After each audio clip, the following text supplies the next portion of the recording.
Bueno, vamos a darle la bienvenida a Florencia Fiorentina, economista, investigadora, docente en la Universidad Nacional de General Sarmiento y economista jefa de EPICA Consultores para hablar obviamente del panorama económico y principalmente cómo va a impactar estas bajas retenciones que dio a conocer ayer en un anunciado el presidente Javier Milei. ¿Estás ahí, Florencia? Te habla Lucas Arri y Aldana Somoza acá en Intereses Colectivos. ¿Cómo estás? Hola, ¿cómo están? Sí, acá estoy. Buenas tardes. ¿Cómo Bien. anda, Florencia? Bueno, gracias por atendernos. Queríamos arrancar por el anuncio del gobierno, ¿no? De bajar, de renovar la baja de retenciones. ¿Cómo analizás la medida y cuál va a ser el impacto fiscal, ¿no? De este anuncio. Bueno, a ver, estas medidas va bien en línea con las medidas que suele tomar el gobierno, que son medianamente cortoplacistas. Cortoplacistas en el sentido, el objetivo es eh, contribuir a la generación de más dólares, a que promover la exportación por parte del campo para, en el corto plazo, que ingresen más dólares al país vía exportación del sector agropecuario. ¿Por qué digo cortoplacista? Porque justamente el objetivo es ese, en el corto plazo, una herramienta más, sobre todo son cortoplacistas en este sentido, ¿no? En las restricciones que hay para la recaudación de dólares, para la generación de reservas. Cortoplacista porque hay otros elementos que afectan, como decías vos recién, esto obviamente que impacta directamente en la recaudación fiscal. Eh, También impacta directamente en los precios, cuando las retenciones afectan los precios de lo que se llaman las commodities o estos bienes que son transables, digamos. Cuando el precio local al que se vende, pagamos como consumidores, el aceite, la harina que viene en trigo, ¿no? Bueno, el aceite de girasol o lo que sea, el precio está determinado por el precio internacional descontada la retención. Es decir, si sube la retención, el precio baja, llevado a pesos, ¿no? Bueno, aunque ahora también se pueden pagar en dólares. Y si baja la retención, el precio sube, porque el campo vende a nivel local al mismo precio que recibe al exportar. Eso es como macroeconomía básica.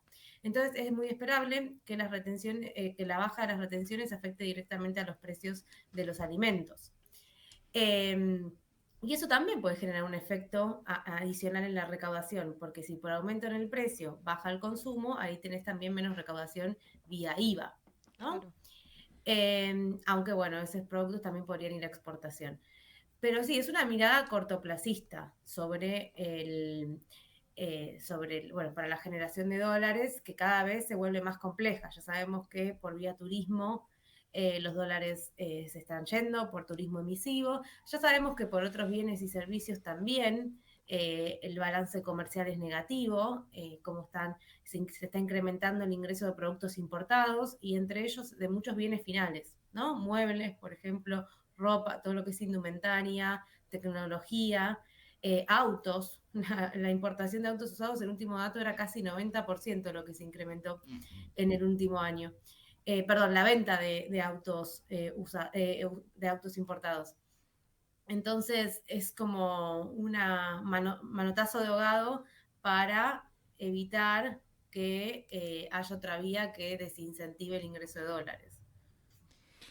¿Cómo ves el panorama en este caso a nivel general, ¿no? Obviamente con el tema del dólar o el dólar que por momentos parece que está bajo para aquellos que pueden comprarlo y las bajas reservas que todo el tiempo se están como visualizando en el Banco Central?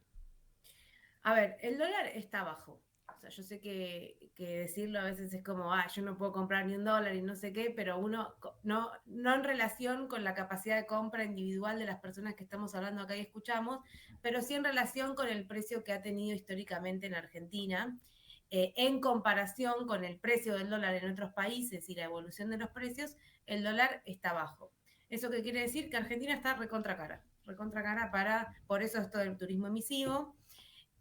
Por eso esto del aumento de las importaciones también, Argentina es cara y por lo tanto también para nosotros, el resto del mundo, lo que se vende en los otros países, ya sea servicios de turismo, ya sea muebles, como decíamos recién, son más baratos. Eso es indiscutible, creo que ni el gobierno lo discute, o sí, en algún momento lo discutió. La pregunta era cómo es el panorama, ¿no? Con esta situación. Se escucha muy bajito, no sé si vos me escuchás bien. Ah, sí, yo escucho bien. Nosotros te escuchamos acá, Florencia, ¿eh? Te estamos escuchando. Ah, ok. No, perdón, ¿cuál era la pregunta? Sí, ¿cómo ves el panorama económico en general hoy en el país? Digo, con esta perspectiva de bajas reservas, ¿no? Bueno, con la situación dólar, con la cantidad de deuda, además que igual esa era otra pregunta que después te queremos hacer del horizonte, pero básicamente el panorama general económico hoy. Bueno, esa es la situación actual, lo que decíamos recién en la apreciación del tipo de cambio, que la coyuntura actual desincentiva el ingreso de dólares a la Argentina, ¿no? Porque desincentiva las exportaciones y fomentan las importaciones. Eh, Después está, bueno, todos estos ritmos cambiantes de cara a octubre, pero junto con esto lo que tenemos es que no hay una política concreta de atracción de inversiones o de generación de dólares, ¿no? O sea, una política productiva pensada para que el país genere exportaciones y el ingreso de divisas. La única que tenemos es el RIGI, que es el régimen de atracción de inversiones en ciertos sectores, que ya sabemos es un régimen que sobre inversiones muy importantes, muy elevadas, y en sectores que necesitan como mucho análisis de mediano y largo plazo, como es, por ejemplo, el caso de Vaca Muerta. Entonces hay como la política productiva está muy, muy centrada y muy sesgada en pocos sectores, en un único instrumento de política, que es el RIGI, y entonces eso hace que en términos de lo productivo se vuelva mucho más lento el ingreso de divisas. Entonces, actualmente, en este panorama en el que cada vez hay menos dólares, también tenemos esta situación de que cada vez se generan menos dólares. Es evidente que todo esto está generando un cuello, lo que llama un cuello botella, lo que llama teóricamente la brecha externa, o sea, un cuello botella en la generación de dólares. ¿Sí? O sea, la economía está convergiendo a un proceso de demandar más dólares de lo que genera. Y con las políticas actuales eso se está profundizando, con la apreciación cambiaria, con el atraso productivo, sabemos que hay empresas que están cerrando y eso genera menos oferta de productos locales y por lo tanto más demanda de importaciones y menos promesa de, en el mediano y largo plazo, la generación de exportaciones. Y tampoco hay una política de desarrollo sobre sectores exportadores, ¿no? Salvo estos casos que decíamos, que se requieren inversiones de mediano y largo plazo y además son sectores muy específicos en el que se está volcando toda la confianza. Por eso, o sea, eventualmente Vaca Muerta, por ejemplo, va a generar un fuerte ingreso de divisas, pero hay que llegar a ese momento. Claro. Y faltan algunos años. Entonces, ese cuello de botella va a emerger antes. ¿Cuál es el panorama? Es el gobierno todo el tiempo implementando políticas como adicionales de parche para ir atravesando estas restricciones coyunturales, que bueno, que cada vez se le van achicando las herramientas. Recién preguntaban deuda, bueno, es otra de las herramientas, otra de las, sí, de las herramientas que utiliza el gobierno para continuar con el atraso cambiario, que es la herramienta de política que usa también para continuar con este proceso desinflacionario. Entonces, es un plan, un programa de política que tiene muchos problemas de distintas dimensiones. ¿Cuánto puede sostenerse, Florencia, esta política económica? Digo, hay muchos economistas, de hecho creo que fue ayer el Premio Nobel de Economía dijo, ¿no? Es medio una bomba de tiempo, la Argentina está en puertas de otra crisis, digo, porque la deuda tiene un límite, además que ya con todo lo que tomaron es una deuda impagable y de paso te pregunto también cuál es el horizonte, ¿no? Para el próximo gobierno que llegue con esta deuda que tenemos, que creo que ya supera los 56.000 millones de dólares.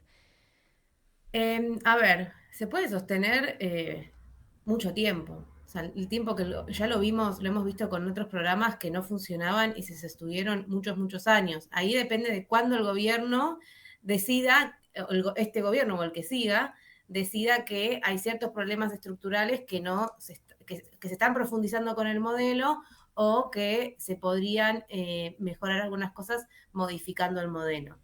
Pero este es un país en el que en general los programas de política, los dirigentes, se casan con sus modelos, ¿no? Les cuesta mucho salir de sus modelos y lo que vemos es que continúan hasta que o hay un cambio de gobierno que lo modifica o hasta mi recuerdo más claro de sostener un modelo hasta el último de los tiempos fue la convertibilidad, ¿no? Yo creo que ese es un claro ejemplo de que se puede sostener hasta que no se puede sostener más.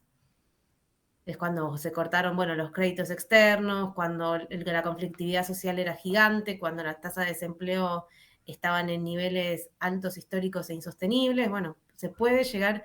Yo tenía una profesora que siempre decía, siempre puede ser más profundo el pozo, ¿no? Bueno. Sí.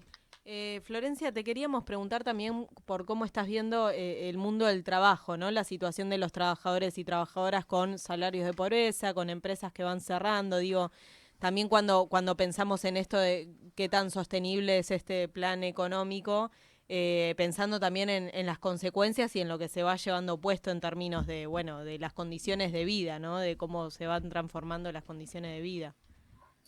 Bueno, el mercado de trabajo es, sin dudas, esta es una situación bastante delicada. Los salarios, para los que tienen empleo, los salarios están generalmente bajos. Hay casos y casos, ya sabemos, hay como diferencias muy estructurales, muy heterogéneas, depende del sector productivo, depende de la empresa en un sector, pero en general hay muchos puestos de trabajo que los salarios cayeron en términos reales o recién están empezando a recuperarse respecto de noviembre, diciembre de 2023, que ya era un momento histórico, o sea, desde la salida de la convertibilidad de salarios bajos. O sea, estamos convergiendo a salarios, a un nivel de salarios que igual eran bajos en relación con lo histórico en Argentina, ¿no? Y después los indicadores del mercado de trabajo muestran aumentos en la precarización, mayor informalidad y aumento en la tasa de desempleo. Claro. Los últimos indicadores mostraron que la tasa de desempleo cayó, que el desempleo se mide como la persona que no tiene trabajo y está buscando trabajo. Esa persona es una persona desempleada. O sea, aumentó la cantidad de personas que no tienen empleo y que lo están buscando. Y después todos los indicadores sobre el empleo formal muestran que hay menos puestos de trabajo formales y también que hay menos empresas que declaran empleo formal, o sea, básicamente empresas que cerraron, ¿no? Hoy más temprano me preguntaban también en otro medio sobre empresas multinacionales que sale más o menos en promedio una por mes, o sea, que se va del país. Y hay muchas empresas de capital nacional que cierran básicamente por la caída del consumo. Y ahí se genera todo un círculo vicioso muy estudiado en macroeconomía, que es la caída de los salarios reales genera una caída en el consumo y esa caída en el consumo genera que se cierren las empresas, porque las empresas están vendiendo menos. O que otro fenómeno que se está dando es por ahí no la eliminación de los puestos de trabajo, o sea, echar personal, pero sí reducir las horas, suspender con o sin con el cobro de los sueldos, o directamente, bueno, cerrar áreas de las empresas, recortar el personal. Y eso es básicamente porque las empresas están vendiendo menos. Y además, entre que hay una caída del consumo, están compitiendo contra bienes importados. Claro. Que también, bueno, entre que hay menos consumo, ese menos consumo también se vuelca a productos importados. Entonces, hay una cadena que reduce el nivel de actividad a nivel local y que afecta los puestos de trabajo y eso vuelve a reducir el consumo por menores ingresos y entonces se está generando un proceso de en absoluto menor nivel de actividad económica. Florencia, una última pregunta te hago, que tiene que ver, vamos a suponer que vos sos ministra de Economía. Suponete que sos ministra de Economía. Pará, porque quiero plantearlo desde este lugar. Sos economista, como Caputo, entonces digo, el as o la carta que ellos tienen en su manga es que el superávit fiscal es lo más importante y toda la historieta esa que ya sabemos. Digo, ¿hay una forma de que se pueda lograr este superávit fiscal sin afectar, según ellos, que dicen que es necesario, los sectores que tienen que ver con el tema de salud, jubilación? ¿Hay una manera de que sea congruente esto, de que se puedan mantener en un buen nivel los estados de lo que es salud, jubilación y demás, y mantener un superávit fiscal? Sí, siempre se puede pensar en mecanismos de política para tener lo que llaman los equilibrios macroeconómicos. Siempre se pueden pensar en un cambio en el sistema impositivo para recaudar de los sectores de mayores niveles de ingresos y afectar menos a los de menores niveles de ingresos. Las retenciones también eran mecanismos. Siempre, yo no soy especialista en la cuestión fiscal, pero siempre existen los mecanismos para generar la recaudación suficiente para poder invertir en lo que son los servicios públicos elementales, que son salud, educación, infraestructura, ¿no? Y además, hilamos con el principio, con lo de la mirada cortoplacista. No invertir en estos sectores actualmente o reducir tanto el presupuesto implica patear la pelota para el futuro. O sea, en algún momento se tiene que realizar ese gasto que ahora no se está realizando. Entonces se está comprometiendo también el superávit fiscal a futuro. Creo que el caso que más lo ilustra es lo del tema de las rutas, ¿no? En algún momento hay que reasfaltar esas rutas que ahora se están destruyendo. Entonces, es evidente que no es sostenible el nivel de ajuste fiscal que está teniendo este gobierno. Bueno, ministra, directamente, ya está. Pero es que en realidad uno juega un poco con las palabras, pero en cierta manera la explicación que das en tu entendimiento es que es la lógica, y sin embargo, viste, te corren con esto de que no va acorde. Florencia, gracias por el tiempo, ya nos quedamos sin tiempo, si no te digo que vamos a seguir charlando y ya en otra oportunidad te postulamos como futura. ¿Quién te dice? Nunca se sabe, la vida es así. Te lo voy a agradecer en ese momento. Cuando llegues a un ministerio se acordó de, mira, hay intereses colectivos, lo anunciaron, predijeron el futuro. Tuvieron la primicia, mira, 15 años atrás. Pero bueno, pará, igual te digo, esto que estás diciendo, a veces me pasa quiero ser práctico, yo tengo dos hijos, mi hijo más chico siempre me decía el pediatra, lo que yo no sé resolver se lo pido a un especialista, y vos ves, o sea, que no se quedaba con esta cosa egocéntrica como médico. Acá lo mismo, o sea, ante una problemática que tiene un ministro de Economía, tendría que recurrir a personas, en este caso idóneas como vos, que entienden del tema también y que dicen, mirá, esto se puede resolver de tal manera.